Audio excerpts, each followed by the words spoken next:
podcast excellence since 2005. This is the King of Podcasts radio network, kingofpodcasts.com. AI wants to take over everything. There's happy talk at CES, and corporations in 2025 want to combine and converge. The King of Podcasts radio network proudly presents the Broadcasters Podcast. Here is the King of Podcasts. From a very chilly man cave here in South Florida, USA, King of Podcasts here with you. It's under 50 degrees here in South Florida, so we are feeling a little bit of the chill. It's a different kind of chill. I know most people will just kind of complain and just say, listen, we are snowed up here where we are, or, you're feeling some real effects of just layer upon layer clothing. Trying to just go ahead and, trudge through the elements. I know. But there is something to be said about when you're just used to heat and feeling my, extremities cold, my feet and my toes. Yeah, it doesn't really work well for me. This is episode 365 of the Broadcasters Podcast. And we are in the middle of year 6 of the program. Continuing on.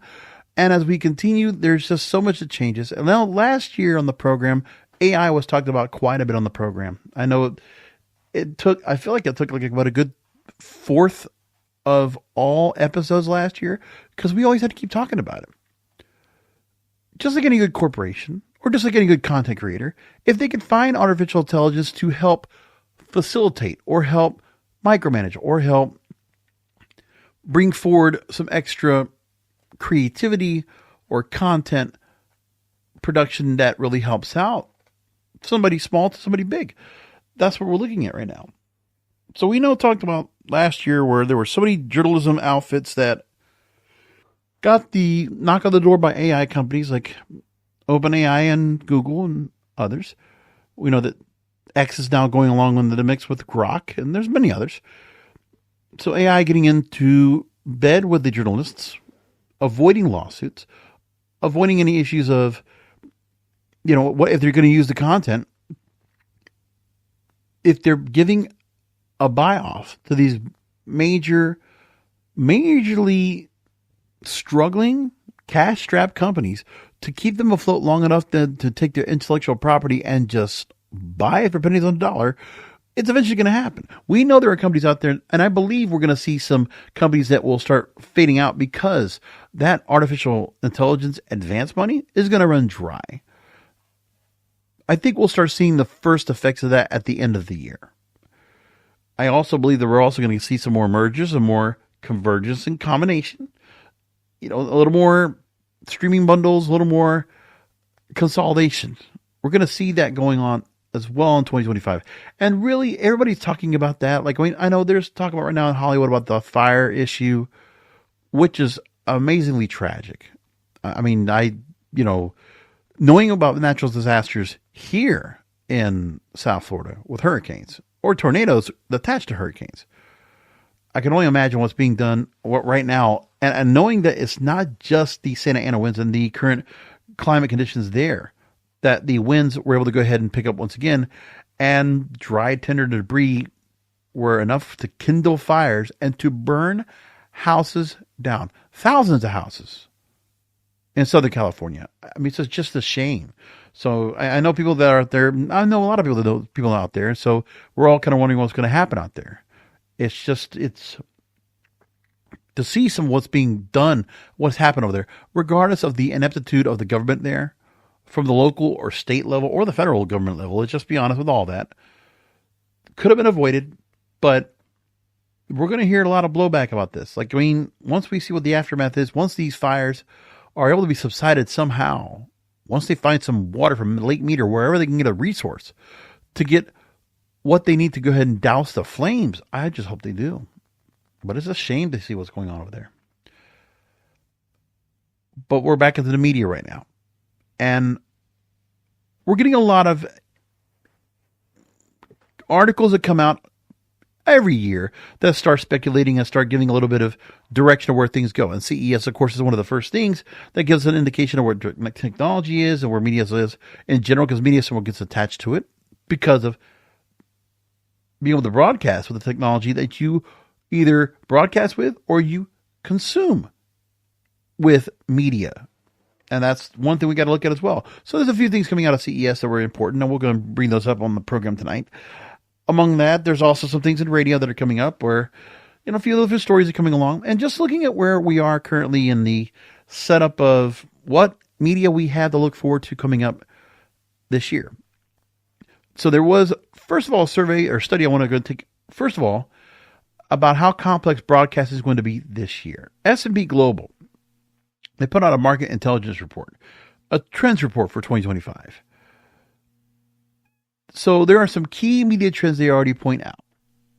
Some of the media trends you're going to see for this year starts off with the convergence of streaming, cable, and wireless. So there will be interconnectedness of streaming, cable, and wireless services, and that might influence radio's evolution, especially with the digital rise of digital broadcasting and podcasting. Now, I'm wondering if what's going to happen is that since streaming can't live on streaming alone, that maybe they will go ahead and partner with the cable companies and try to restore some kind of gamut that will make it where cable and streaming can be in harmony. And people will go ahead and buy with both. Because now we've already seen, it only took 4 years, that now streaming has become unaffordable for people. I wasn't surprised to see that. You brought them in at such a great price, and now everything changes. The next thing we'll have also is shifting sports rights and cable write-downs. So yes, cable network dynamics are going to change, and we know we're going to see some cable networks get bought off. That is going to happen too. And also we're going to look at where radio is still trying to struggle from pandemic impacts and competition from streaming giants, among other things. For the radio industry in general, there's a couple of things he talked about in this particular story, is that total advertising revenue is expected to decline by 9%.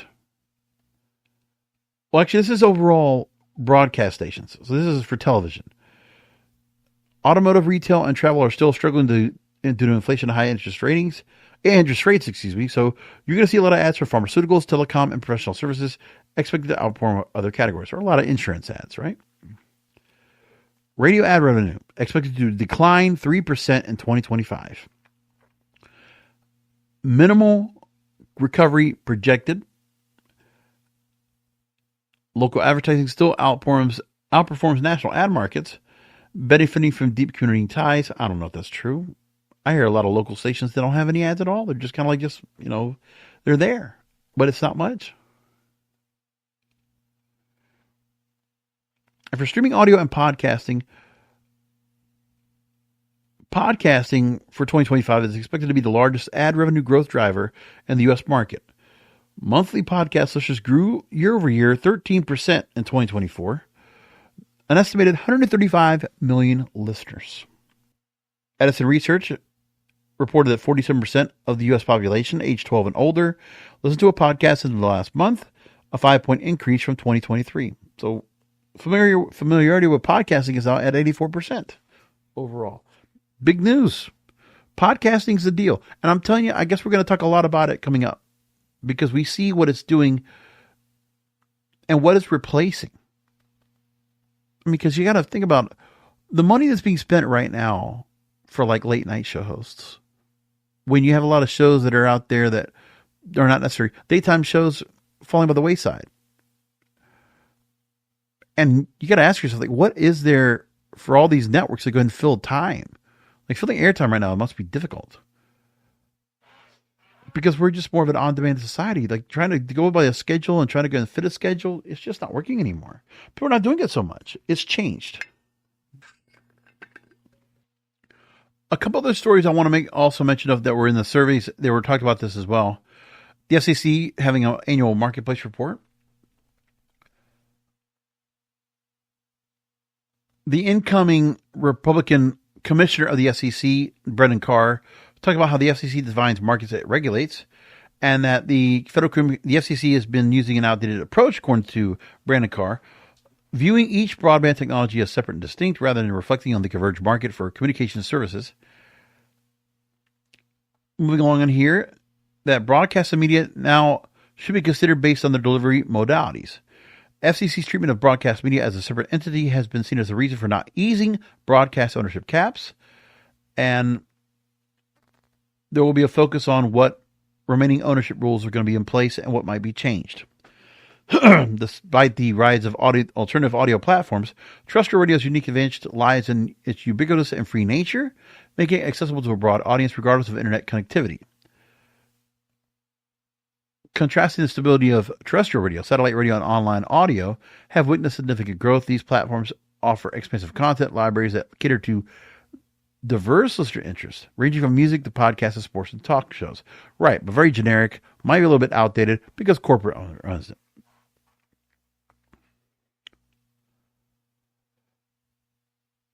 This FCC report emphasized that the competition between audio programming is intensifying, terrestrial, satellite, and online audio continually adapting to technological advancements and changing consumer preferences.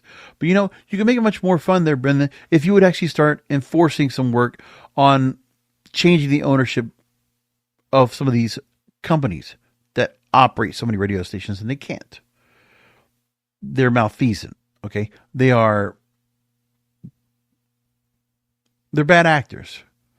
Odyssey continue to go ahead and push their bankruptcy, the debt that they have left after bankruptcy, and continue to just push it back up like another couple of years. iHeartMedia, same thing.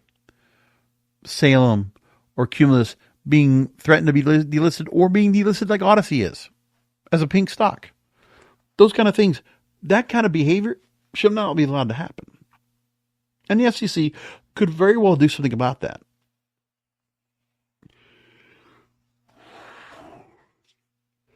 Along with the trends that we have coming up, it would be nice to go and see some things changing about what's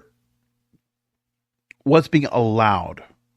When we see things going on right here, maybe we could get some changes going on. Sports Business Journal reported that the NFL has dominated again the top 100 broadcasts in all of network TV. Sports programming dominated the most viewed telecasts of the year. 87 of the top 100 programs of the year were sports.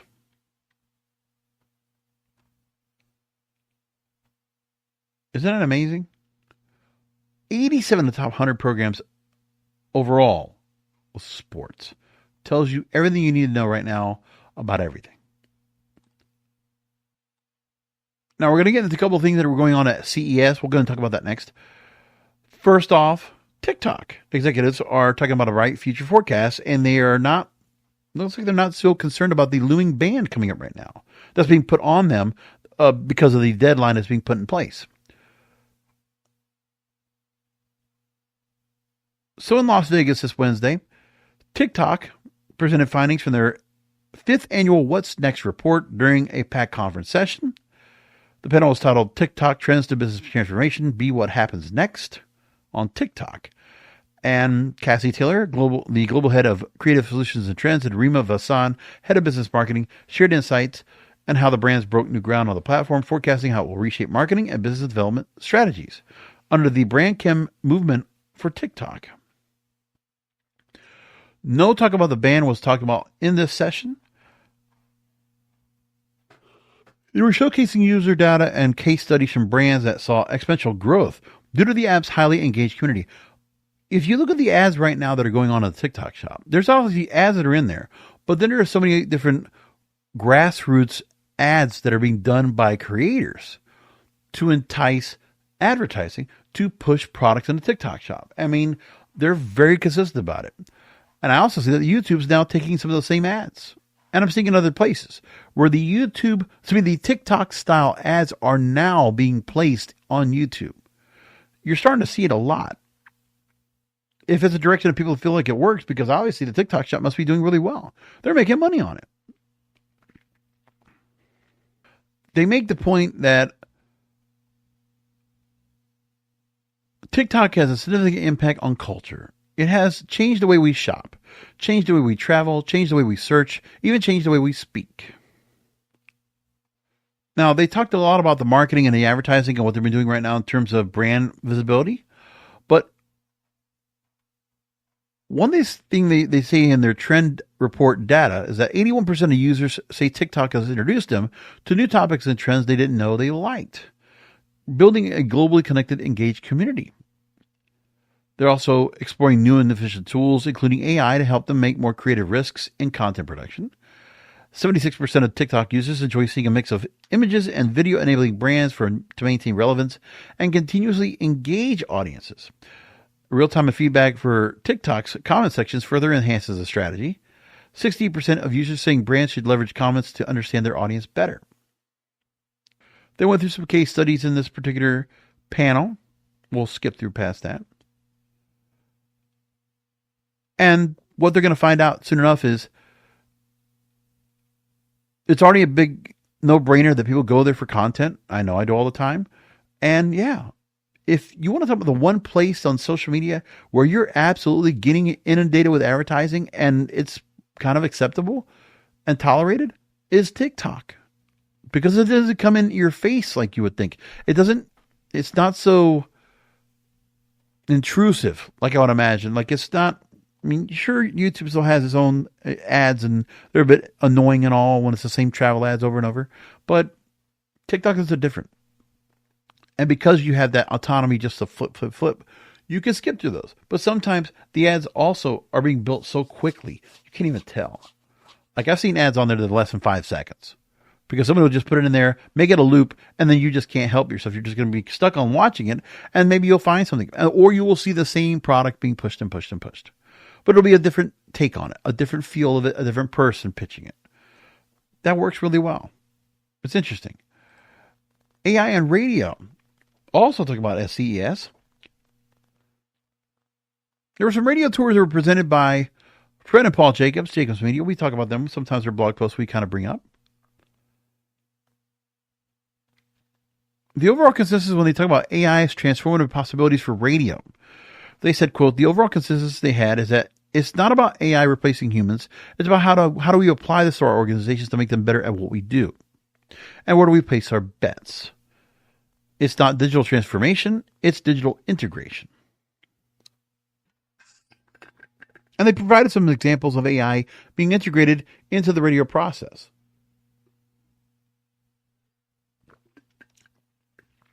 So attendees at CES were able to see an AI-enabled language translation device from TimeKettle to convert an English language radio station into another language and put it on an HD side channel. There was a discussion on Reddit related to this about how radio could tap into the increasingly popular social news aggregation website and forum. And the GM at KPBS San Diego says use Reddit to tap into what the community is saying about news topics that are important to them. And they have AMAs they host on the platform. And one devoted to the 2024 election drew 59,000 views. Another one about Comic-Con generated 48,000 views. So people are trying to go and find different social media routes to go and try to engage with audiences. Now, does that mean they're actually turning it over to the radio stations? I don't know. But they're trying. They also talk about the various vehicles that are being showcased and what they're having in terms of infotainment systems and what will be integrated with that. Those are other things we're starting to see about this as well. Now let's move along to a story that came out in an op-ed about the AI challenge for the news industry and what it means for creators. And this is from Forbes, the Business Development Council, and it's a post from Mark McCollum. He's CIO of Raptive, that develops new revenue streams that opens new monetization opportunities for creators. He says that the escalating tensions over AI and copyright represent a new front in a decades-long struggle where content creators are fighting to protect their work from being scraped, repurposed, and monetized by tech companies. Well, pretty obvious. If you listen to my program, we've talked about it. He says it's more than copyright infringement. It's about who controls the internet's content and who benefits from it. The outcome of these disputes will determine the future of the internet and the fate of every journalist and content creator. So listen, it doesn't matter. It's going to get taken over, whether you like it or not. AI companies are going to come in. They're going to find their way through. He goes on to talk about that the generative AI search is just the latest manifestation of long simmering tension between the people creating content and the platforms distributing it.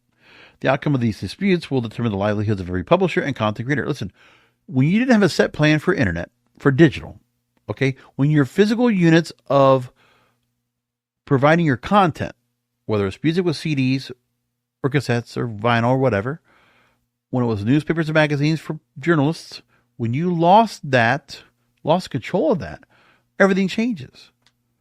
And you didn't play ball with these companies. You didn't play ball with the internet and get yourself established just in time so that you could do something about it. And now you're done. What are you going to do about it? Google's taken the brunt of a lot of fights. The DOJ has sued Google for anti-competitive behavior in its search business. Another case about Google's ad tech business. Then there are browsers out there that are phasing out key advertising signals. There's algorithmic changes from Facebook that have reduced the organic reach of publishers' content, challenging their business models. We're also going to see that social media is making their changes too. Facebook, Mark Zuckerberg is already making points about how going to include community notes now, as opposed to the fact checking that we've had on that platform for Facebook and Instagram for years now. Something's changing there, creating much more of an open environment. There might be speech that people will find controversial or offensive, but it's still free nevertheless. Now, he comes up with a framework for ensuring fair competition control for publishers. Okay, so let's take this company guy and let's see what his ideas are. So you empower publishers with control. Protecting IP rights and ensuring a diverse and vibrant ecosystem digitally is critical. Publishers need the authority to decide how their content is utilized. Okay.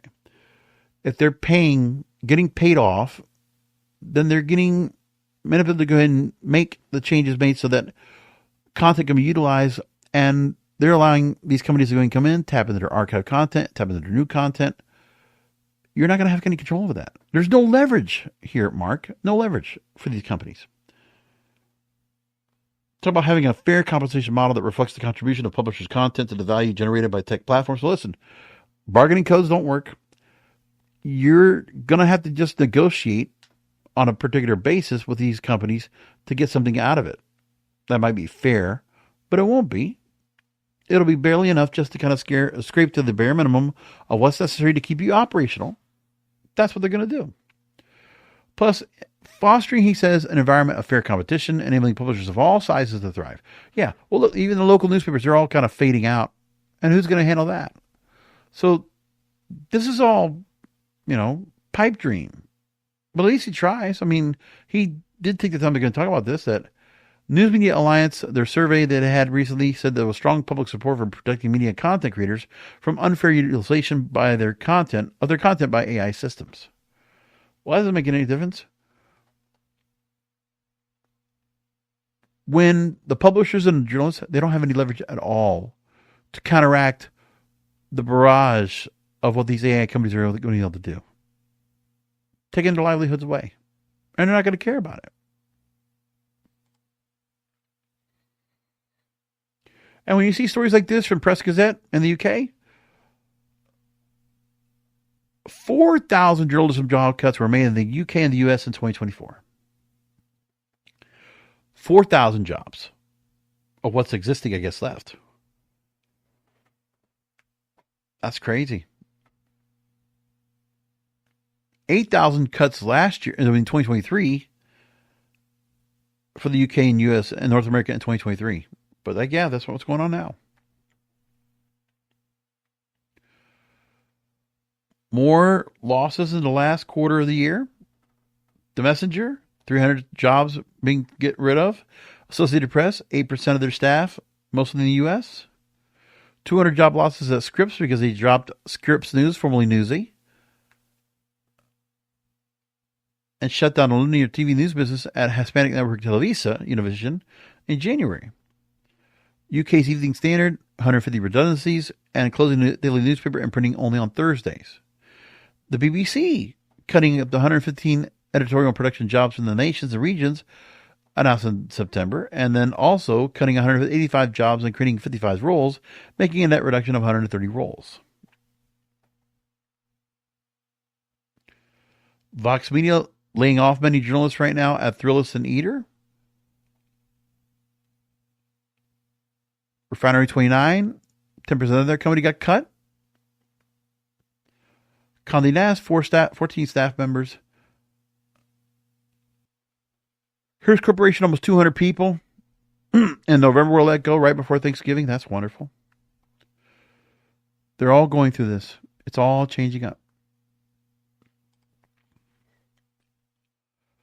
A few more quick stories I want to bring up before we go wrap things up.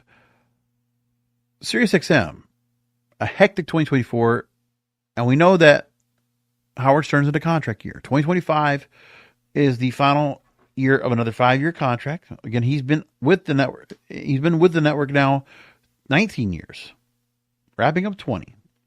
So as he finishes his 4th 5-year deal, will Howard stay on? I mean, he's going to be 72 years old by the time the current deal ends in December.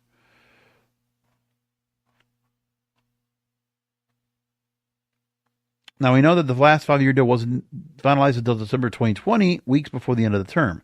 Will this be the same thing? Subscriber base peaked 5 years ago. Is 5% lower today. And we talked about how they're going to go and try to tackle that and abandon the podcast issues they were going with right now.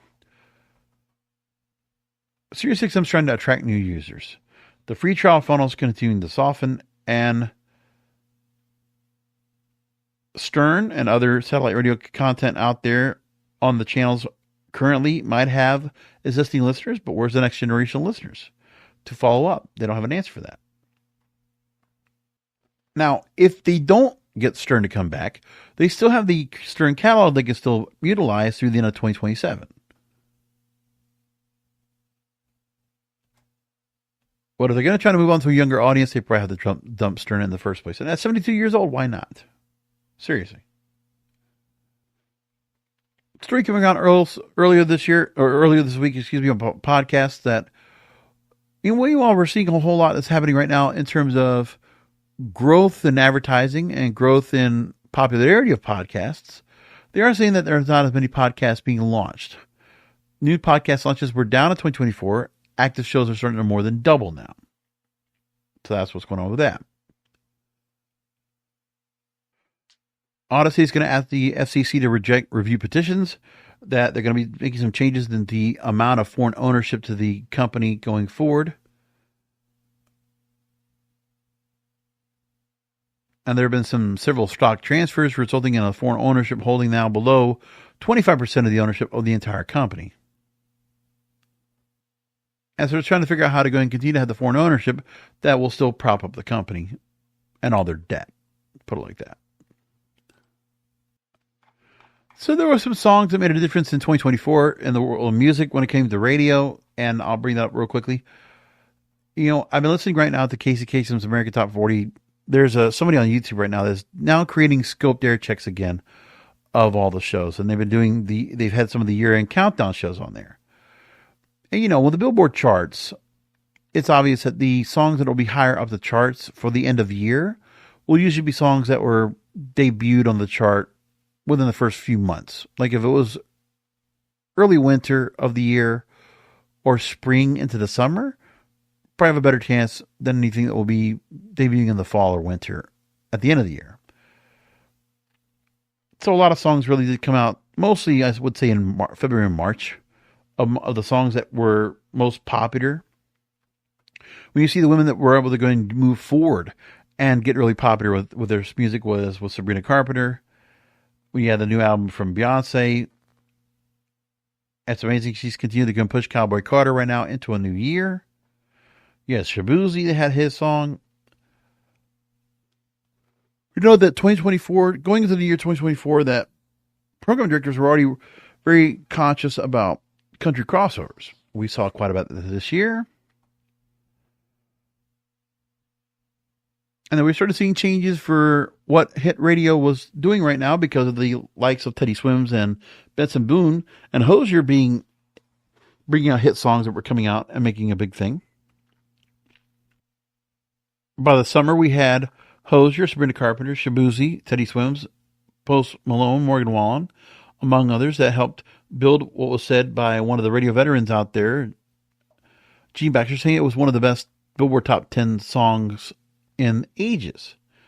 And then we had Tommy Richards' $1 Million Baby also being brought in there from streaming. Not Like Us from Kendrick Lamar, also brought in from streaming. And also the proliferation of older titles suddenly being propelled back to radio by TikTok and other streaming services. But of course, by the time they bring them back over, it takes a little while. But radio still is behind the game, and they're not much of a difference anyway. But for whatever reason, the charts and how Billboard continues to control what the charts look like for this is concerning. Because right now, if you look at what the songs that are after the reset of the holiday charts, okay, they put out, and I'm going to talk to the charts, they had their recent list of the top songs that'll be pushed out for the week ending, oh, that's for January 11th. So yes, this is the week of January 11th and the current chart we have right now. Die With a Smile rose, what was it, 56 places to get to the number one song after all the glut of, everything that was happening with the look of the holiday music and how it infiltrated the charts. If you look at the current list right now, it's number one because of the fact that it is big on radio, 60 million spins of airplay, and 26 million streams currently.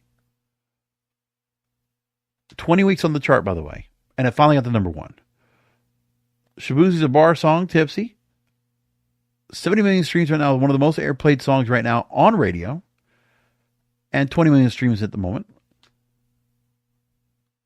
Sells between 3,000 and 6,000 units for all these songs, by the way. Birds of a Feather was the number one song on radio for a while. Still at 50 million spins. Lose Control, Teddy Swims. That's 72 weeks on the chart now. And number 4 song. Gracie Abrams in the list. That's a little more of a mix of 20 million streams, 20 million units of airplay.